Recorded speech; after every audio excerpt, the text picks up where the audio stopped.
ನೀನೊಬ್ಳು ಹೆಣ್ಣಾಗಿ ಬೇರೆಯವ್ರ ಗಂಡನ ಮೇಲೆ ಕಣ್ಣು ಹಾಕೋ ನಿನ್ನಂತ ನೀಚ ಹೆಣ್ಣಿನ ಮುಖ ನೋಡೋಕ್ಕೂ ಅಸಹ್ಯ ಅನ್ನಿಸ್ತಿದೆ.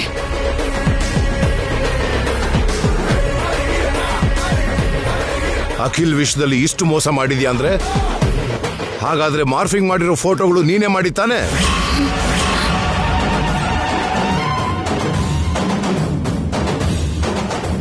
ತಲೆ ತಗ್ಸಿದಾಳೆ ಅಂದ್ರೆ ಆ ತಪ್ಪು ಕೂಡ ಇವಳೇ ಮಾಡಿರ್ತಾಳೆ.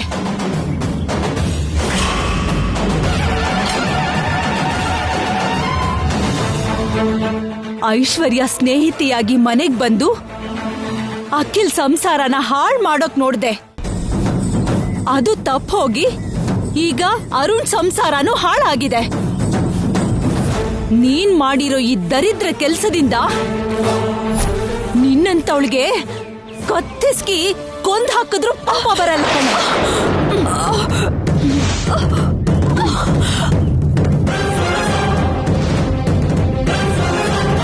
ಅತ್ತೆ ಅತ್ತೆ ನಿಲ್ಸಿ ಅತ್ತೆ, ಅತ್ತೆ ಬೇಡ ಅತ್ತೆ. ನಿನ್ನಂತವಳಿಗೆ ಈ ಮನೇಲಿ ಕಾಲಿಡೋ ಅರ್ಹತೆನೂ ಇಲ್ಲ. ನಿನ್ನಂತವಳ ನೆರಳು ಕೂಡ ಈ ಮನೆ ಮೇಲೆ ಬೀಳ್ಬಾರ್ದು. ಹೋಗು, ಹೊರಟೋಗು ಇಲ್ಲಿಂದ. ನಮ್ ಕಣ್ ಮುಂದೆ ನಿಂತ್ಕೋಬೇಡ.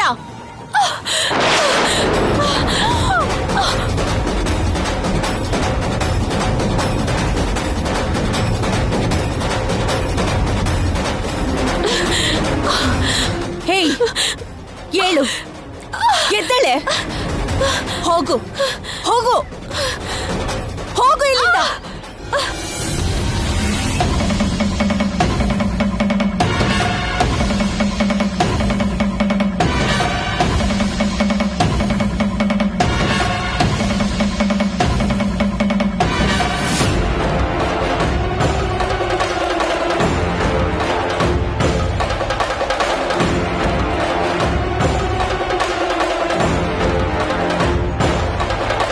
ಡ್ಯಾಡಿ, ಅತ್ತಿಗೆ ಫೋನ್ ಮಾಡಿ ನಡೆದಿದ್ದು ಹೇಳ್ತೀನಿ. ಬೇಡಪ್ಪ, ಸ್ವಲ್ಪ ಇರು. ನಾವು ಫೋನ್ ಮಾಡಿದ್ರು ಕೂಡ ಈಗ ಅವಳಿರೋ ಮೂಡಲ್ಲಿ ರಿಸೀವ್ ಮಾಡಲ್ಲ. ಇವನು ಪೂರ್ತಿಯಾಗಿ ಸರಿ ಹೋದ್ಮೇಲೆ ನಡೆದಿದ್ದೇನು ಅಂತ ಅವನ ಬಾಯಲ್ಲೇ ಹೇಳ್ಸೋಣ. ಗಂಡ ಹೆಂಡತಿ ನಡುವೆ ಇಂಥ ಸಮಸ್ಯೆಗಳು ಬಂದಾಗ ಅವರಿಬ್ಬರೇ ಮಾತಾಡ್ಕೊಂಡು ಪರಿಷ್ಕಾರ ಮಾಡ್ಕೋಬೇಕೆ ಹೊರತು ಮೂರನೇ ವ್ಯಕ್ತಿ ಮಧ್ಯದಲ್ಲಿ ಮಾತಾಡಬಾರ್ದು ಕಣ. ಮೊದಲು ನಮ್ಮ ಮನೆಗೆ ಹಿಡಿದಿರೋ ಶನಿಗ್ರಹ ಹೋಯ್ತಲ್ಲ, ಅಷ್ಟು ಸಾಕು.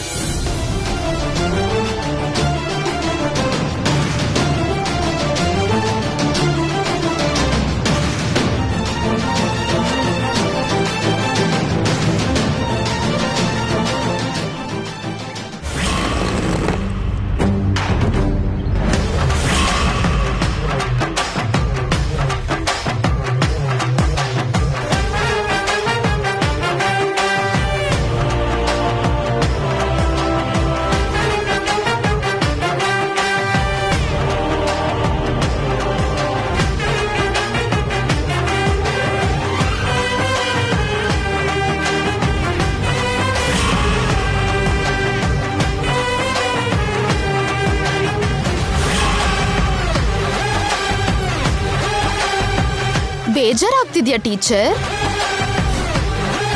ಆಗುತ್ತೆ, ಬೇಜಾರೇ ಆಗುತ್ತೆ. ಗೌರವದಿಂದ ಈ ಮನೆಗ್ ಬಂದ್ ನೀವು ಹೀಗ್ ತಪ್ಪು ಮಾಡಿ ಸಿಕ್ಕ ಹಾಕೊಂಡು ಹೀಗ್ ತಲೆ ತಗ್ಸಿ ಹೋಗ್ಬೇಕು ಅಂದ್ರೆ ಬೇಜಾರಾಗ್ದೇ ಇರತ್ತಾ?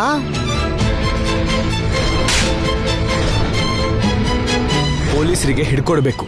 ನಿಮ್ಮಂತ ಸೋ ಕಾಲ್ಡ್ ಟೀಚರ್ ಚರಿತ್ರೆ ಪ್ರಪಂಚಕ್ಕೆ ಗೊತ್ತಾಗ್ಬೇಕು. ನಡೀರಿ ಸ್ಟೇಷನ್ಗೆ.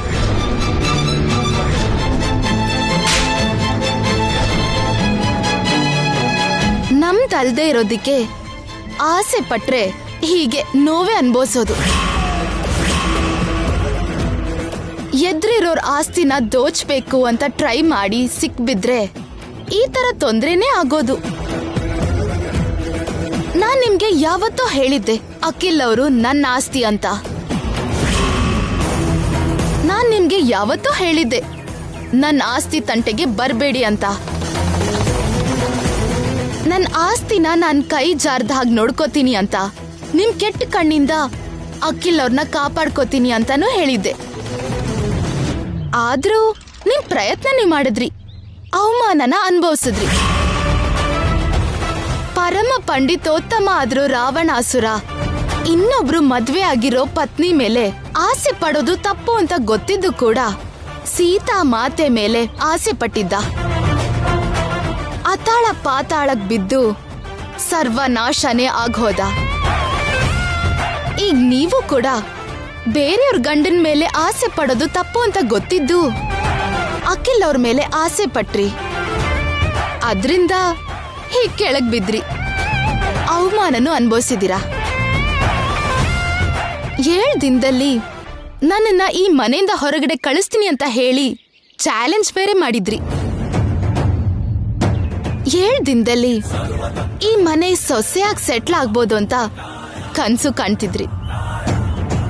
ನಿಮ್ ಚಾಲೆಂಜ್ ನೀರ್ಪಾಲಾಯ್ತು, ನಿಮ್ ಕನ್ಸು ಕಣ್ಣೀರಾಗೋಯ್ತು.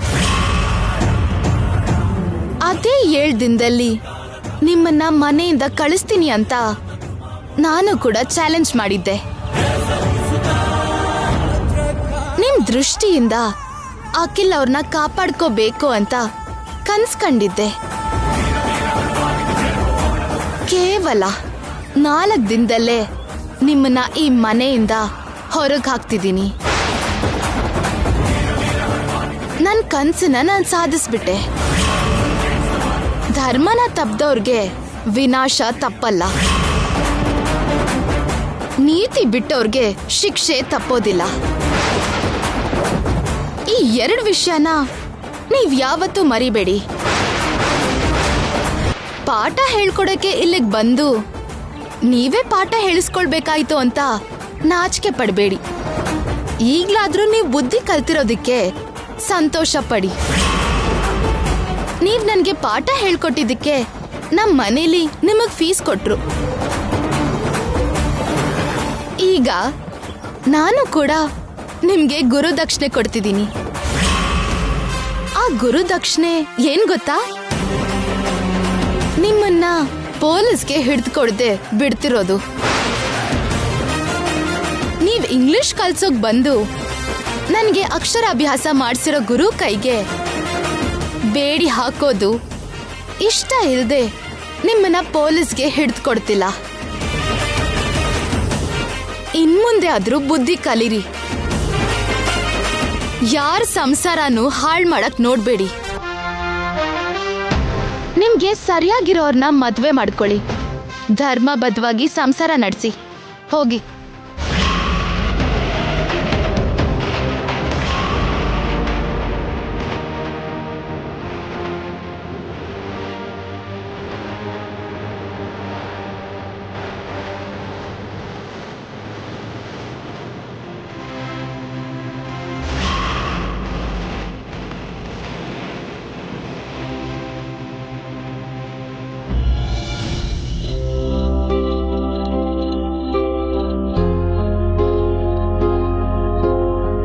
ನಮ್ ಗೆಸ್ಟ್ ಹೌಸ್ ಅಲ್ಲಿ ಒಂದು ಸೆಟಪ್ ನ ಇಟ್ಕೊಂಡು ಓಲಾಡ್ತಿದ್ದ ನಿಮ್ ಸುಪುತ್ರ.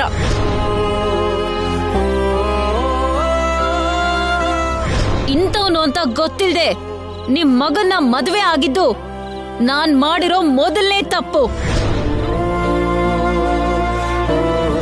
ಇನ್ನು ಈ ಮನೆ ಸೊಸೆ ಆಗಿ ಈ ಮನೇಲೇ ಇದ್ದು ಇನ್ನೂ ದೊಡ್ಡ ತಪ್ಪನ್ನ ಮಾಡಲ್ಲ ನಾನು. ಹೊರಟೋಗ್ತೀನಿ, ಮನೆಗೆ ಹೋಗ್ತೀನಿ.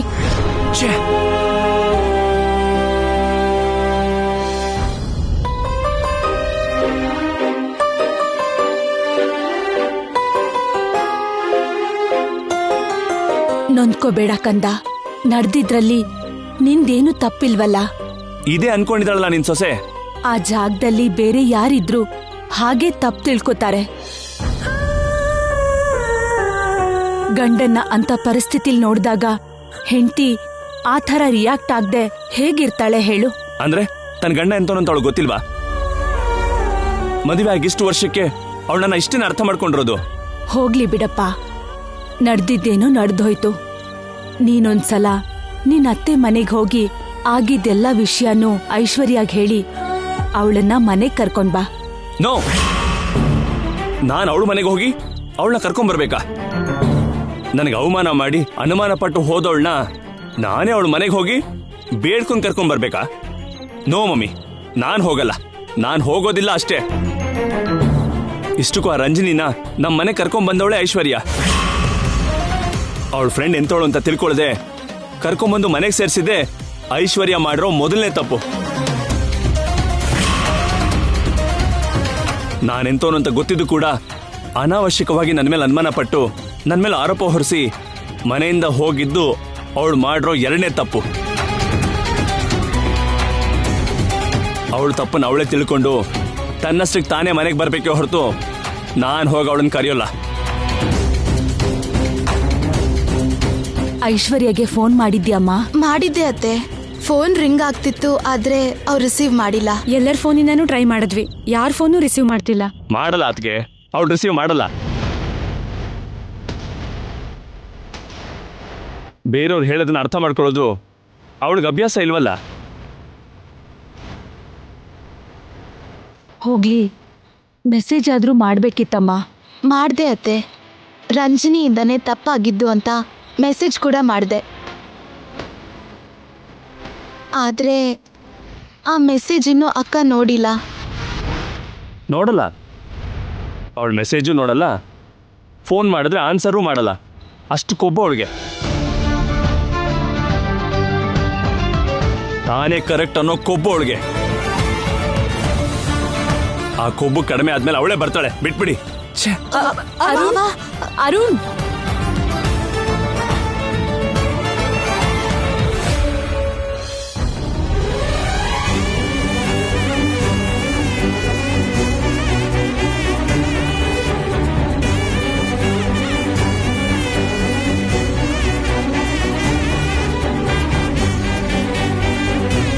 ಬೇಜಾರ್ ಮಾಡ್ಕೋಬೇಡಿ ಅತ್ತೆ, ನೊಂದ್ಕೋಬೇಡಿ. ಭಾವನ್ನ ಅಪಾರ್ಥ ಮಾಡ್ಕೊಂಡು ಐಶ್ವರ್ಯ ಅಕ್ಕ ನೊಂದ್ಕೊಂಡಿದ್ದಾರೆ. ತನ್ನನ್ನು ಅರ್ಥ ಮಾಡ್ಕೊಂಡಿಲ್ಲ ಅಂತ ಭಾವ ನೊಂದ್ಕೊಂಡಿದ್ದಾರೆ. ಅವರಿಬ್ರು ನೋವು ಬೇಗ ದೂರ ಆಗಿ ಒಬ್ರನ್ನೊಬ್ರು ಅರ್ಥ ಮಾಡ್ಕೋತಾರೆ. ಹೌದು ಅತ್ತೆ, ಶ್ಯಾಮ ಹೇಳಿದ್ ನಿಜಾನೇ. ನೀವು ಬನ್ನಿ ಅತ್ತೆ, ಊಟ ಮಾಡೋ ಟೈಮ್ ಆಯ್ತು. ಟ್ಯಾಬ್ಲೆಟ್ ತಗೊಳ್ಬೇಕಲ್ವಾ? ನನ್ಗೇನು ಬೇಡ ಅನ್ನಿಸ್ತಿದ್ಯಮ್ಮ. ಹಾಗಂದ್ರೆ ಹೇಗೆ ಅತ್ತೆ? ನೀವ್ ಟೈಮ್ಗೆ ಔಷಧಿ ತಗೊಳ್ದೇ ಇದ್ರೆ ನಿಮ್ ಆರೋಗ್ಯ ಏನಾಗ್ಬೇಕು? ಕರೆಕ್ಟ್ ಟೈಮ್ಗೆ ಟ್ಯಾಬ್ಲೆಟ್ ತಗೋಬೇಕು, ಇಲ್ಲಾಂದ್ರೆ ಆರೋಗ್ಯ ಹಾಳಾಗತ್ತೆ ಅಂತ ಡಾಕ್ಟ್ರೇ ಹೇಳಿದಾರಲ್ವಾ ಅತ್ತೆ? ನೋಡಿ ಅತ್ತೆ, ನೀವ್ ಊಟ ಮಾಡಲ್ಲ ಅಂದ್ರೆ ನಾನು ಊಟ ಮಾಡಲ್ಲ. ನಾನು ಅಷ್ಟೇ ಅಲ್ಲ, ಈ ಮನೇಲಿ ಯಾರು ಊಟ ಮಾಡಲ್ಲ.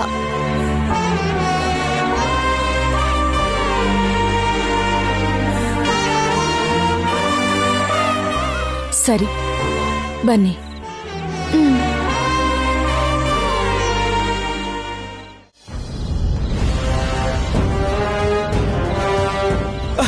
ಶ್ಯಾಮ, ನಂಗೆ ಭಯ ಆಗ್ತಿದೆ ಶ್ಯಾಮ. ಕತ್ಲು ಕತ್ಲು ಶ್ಯಾಮ, ಕತ್ಲು ಕತ್ಲು ಶ್ಯಾಮ, ನಂಗೆ ಭಯ ಆಗ್ತಿದೆ ಶ್ಯಾಮ, ಬೇಗ ಬಾ. ಕತ್ಲು ಕತ್ಲು ಕತ್ಲು ಕತ್ಲು ಕತ್ಲು ಶ್ಯಾಮ ಶ್ಯಾಮ. ರೀ, ಅಯ್ಯೋ, ಕತ್ಲು, ಏನಾಯ್ತ್ರಿ? ರೀ, ಇಲ್ಲಿ ನೋಡಿ. ಕತ್ಲು, ಭಯ ಆಗ್ತಿದೆ, ಭಯ ಆಗ್ತಿದೆ ಶ್ಯಾಮ. ಶ್ಯಾಮ, ಇಲ್ಲ, ಲೈಟ್ಸ್ ಆನ್ ಆಗೇ ಇದೆ. ಕತ್ಲು. ನೀವ್ ಕತ್ಲಲ್ಲಿಲ್ಲ, ಕಣ್ಬಿಡ್ರಿ. ನಾನ್ ಬಂದಿದ್ದೀನಿ. ಇಲ್ಲಿ ನೋಡಿ. ಶ್ಯಾಮ, ಒಂದ್ಸಲ ನನ್ನ ಕಣ್ಬಿಟ್ ನೋಡ್ರಿ, ಕಣ್ಬಿಡಿ.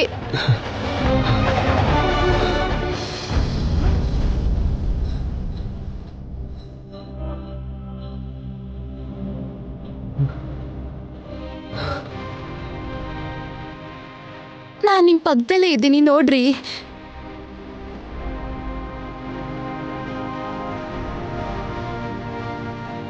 ಶ್ಯಾಮ, ಈ ಕತ್ಲಿನ ಫೋಬಿಯಾದಿಂದ ನಾನು ಏನೂ ಮಾಡೋಕ್ಕಾಗ್ತಾ ಇಲ್ಲ.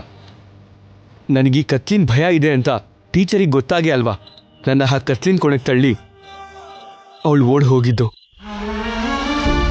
ನನ್ನ ಈ ಬಲಹೀನತೆ ಜೊತೆ ಜೀವನ ಪೂರ್ತಿ ಹೇಗೆ ಬದುಕೋದು ಅಂತ ಯೋಚನೆ ಮಾಡಿದ್ರೇ ನನಗೆ ಭಯ ಆಗ್ತಿದೆ ಶ್ಯಾಮ. ಹಾಗೆಲ್ಲ ಅನ್ಕೋಬೇಡ್ರಿ. ಪ್ರತಿಯೊಬ್ಬ ಮನುಷ್ಯಂಗೂ ಯಾವ್ದಾದ್ರೂ ಬಲಹೀನತೆ ಖಂಡಿತ ಇರತ್ತೆ.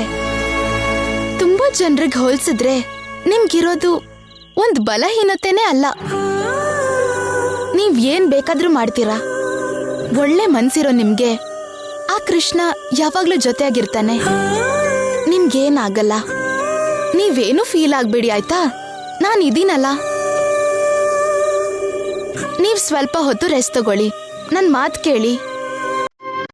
ನೀವ್ ಮಲ್ಕೊಳ್ಳಿ, ನಾನು ಇಲ್ಲೇ ಇರ್ತೀನಿ. ನೀವ್ ಮಲ್ಕೊಳ್ಳಿ. ಸರಿ.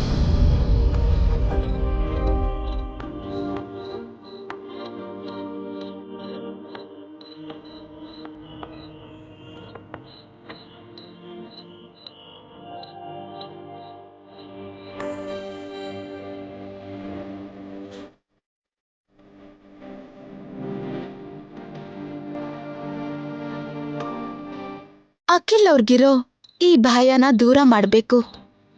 ನೀನೇ ಏನಾದ್ರೂ ದಾರಿ ತೋರ್ಸು ಕೃಷ್ಣ.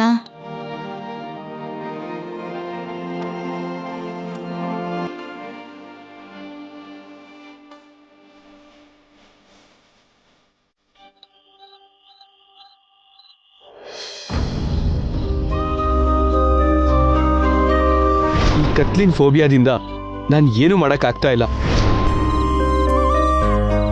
ನನಗೆ ಈ ಕತ್ಲಿನ್ ಭಯ ಇದೆ ಅಂತ ಟೀಚರಿಗೆ ಗೊತ್ತಾಗೆ ಅಲ್ವಾ ನನ್ನ ಆ ಕತ್ಲಿನ್ ಕೊನೆಗೆ ತಳ್ಳಿ ಅವಳು ಓಡ್ ಹೋಗಿದ್ದು.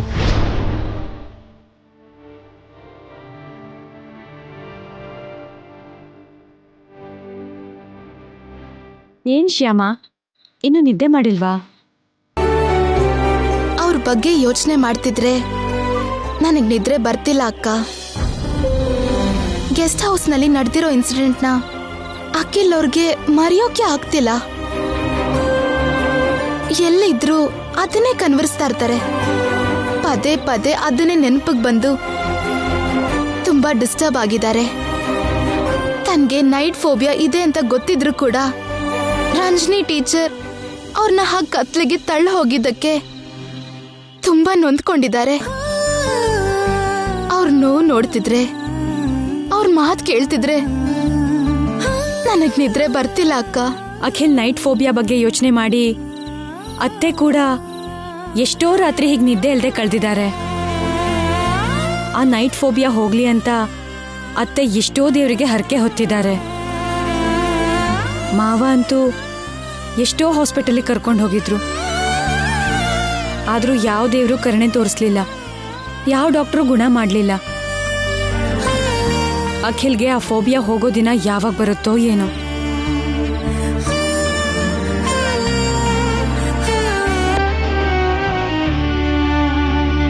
ಅಕ್ಕ, ನನ್ಗೊಂದು ಚಿಕ್ಕ ಸಹಾಯ ಮಾಡ್ತೀರಾ?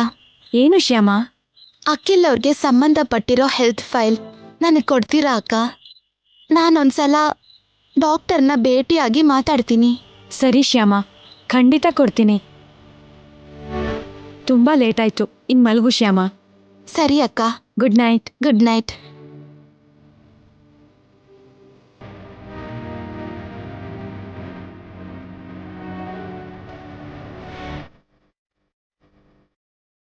ಕೃಷ್ಣ, ಅಖಿಲ್ ಅವರಿಂದ ಕತ್ಲಿನ್ ಭಯ ಓಡಿಸೋ ಕರ್ತವ್ಯ ನಿಂದೇ ಕೃಷ್ಣ.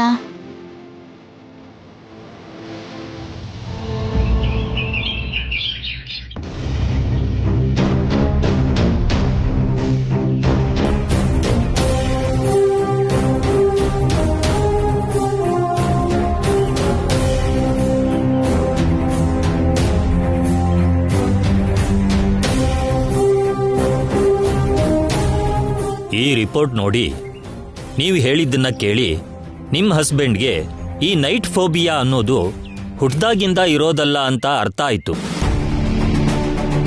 ಕತ್ಲಲ್ಲಿ ನಡೆದಿರೋ ಒಂದು ಭಯಂಕರ ಘಟನೆಯಿಂದ ಅವರಿಗೆ ಈ ನೈಟ್ ಫೋಬಿಯಾ ಬಂದಿದ್ದು. ಹೀಗೆ ಅನಿರೀಕ್ಷಿತ ಘಟನೆಯಿಂದ ಇಂಥ ಫೋಬಿಯಾ ಬಂದಿದೆ ಅಂದ್ರೆ ಇನ್ನೊಂದ್ಸಲ ಅಂಥದ್ದೇ ಘಟನೆ ನಡೆದ್ರೆ ಆ ಫೋಬಿಯಾ ಹೋಗೋ ಚಾನ್ಸಸ್ ಇದೆ. ಆದ್ರೆ ಅಂಥದ್ದೇ ಘಟನೆ ನಡಿಬೇಕಲ್ವಾ? ಅಂದ್ರೆ ಫಾರ್ ಎಕ್ಸಾಂಪಲ್, ನಮ್ಗೆ ಗಲಾಟೆ ಅಂದ್ರೆ ಭಯ ಅನ್ಕೊಳ್ಳೋಣ. ಗಲಾಟೆ ಆಗುವಾಗ ದೂರ ಇರ್ತೀವಿ ಅನ್ಕೊಳ್ಳೋಣ. ಹೀಗಿರೋ ನಾವು ನಮ್ಗೆ ಸಂಬಂಧಪಟ್ಟವರು ಗಲಾಟೆ ಮಾಡ್ತಿದ್ರೆ ಆ ಗಲಾಟೆಯಿಂದ ನಮ್ಮವರಿಗೆ ಏನಾದ್ರೂ ಅಪಾಯ ಆದ್ರೆ ಅನ್ನೋ ಭಯ ಉಂಟಾದ್ರೆ ನಾವು ನಮ್ಗಿರೋ ಭಯವನ್ನೆಲ್ಲ ಮರೆತು ಆ ಗಲಾಟೆ ಮಧ್ಯ ಹೋಗ್ತೀವಿ. ನಮ್ಮವರಿಗೆ ಸಪೋರ್ಟ್ ಆಗಿ ನಿಲ್ತೀವಿ, ನಮ್ಮವ್ರನ್ನ ಕಾಪಾಡ್ಕೋತೀವಿ. ಅಂದ್ರೆ ಆಗ ನಮ್ಗಿರೋ ಗಲಾಟೆ ಭಯಕ್ಕಿಂತ ಗಲಾಟೆಯಿಂದ ನಮ್ಮವರಿಗೆ ಏನಾದ್ರೂ ಆಗ್ಬಿಡುತ್ತೆ ಅನ್ನೋ ಭಯವೇ ದೊಡ್ಡದು. ಆ ದೊಡ್ಡ ಭಯದ ಮುಂದೆ ಈ ಚಿಕ್ಕ ಭಯ ಮಾಯ ಆಗ್ಬಿಡುತ್ತೆ. ಹಾಗೆ ನಿನ್ ಗಂಡಂಗೆ ಕತ್ಲಿನ ಭಯ ಮರ್ತು ಹೋಗೋ ಹಾಗೆ ದೊಡ್ಡ ಭಯಂಕರವಾದ ಘಟನೆ ಏನಾದ್ರೂ ನಡಿಬೇಕು.